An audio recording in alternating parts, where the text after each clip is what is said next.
ব্রিটেনের national crime agency এনসিএর গোয়েন্দা কর্মকর্তারা দেশটির সাবেক সিটি মিনিস্টার টিউলিপ সিদ্দিকের বিরুদ্ধে দুর্নীতির তদন্ত করছেন। বাংলাদেশের দুর্নীতি দমন কমিশনের সঙ্গে সম্প্রতি ঢাকায় এক গোপন বৈঠকের পর ব্রিটিশ কর্তৃপক্ষ এ তথ্য দেয় বলে জানিয়েছে ব্রিটিশ সংবাদ মাধ্যম ডেইলি মেইল। অভিযোগ রয়েছে, বাংলাদেশের রূপপুর পারমাণবিক বিদ্যুৎ কেন্দ্রের চুক্তির মাধ্যমে টিউলিপ ও তার পরিবারের সদস্যরা ৩.৯ বিলিয়ন পাউন্ড অর্থ আত্মসাৎ করেছেন। এছাড়া টিউলিপের বিরুদ্ধে বাংলাদেশি ব্যবসায়ীর কাছ থেকে লন্ডনে বিনামূল্যে ফ্ল্যাট পাওয়ার অভিযোগও রয়েছে।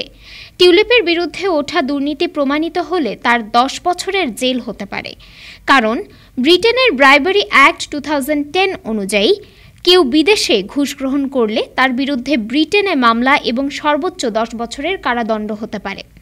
এনসিএর কর্মকর্তারা বাংলাদেশ সরকারকে সহায়তা করার প্রস্তাব দিয়েছেন, যাতে আন্তর্জাতিক চুক্তির আওতায় টিউলিপ সিদ্দিকের বিরুদ্ধে আইনি ব্যবস্থা নেওয়া সম্ভব হয়।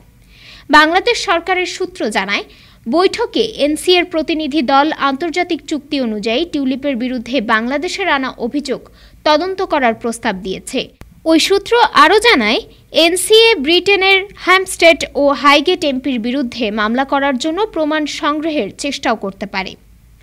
ডেস্ক রিপোর্ট, আজ বার্তা, ঢাকা।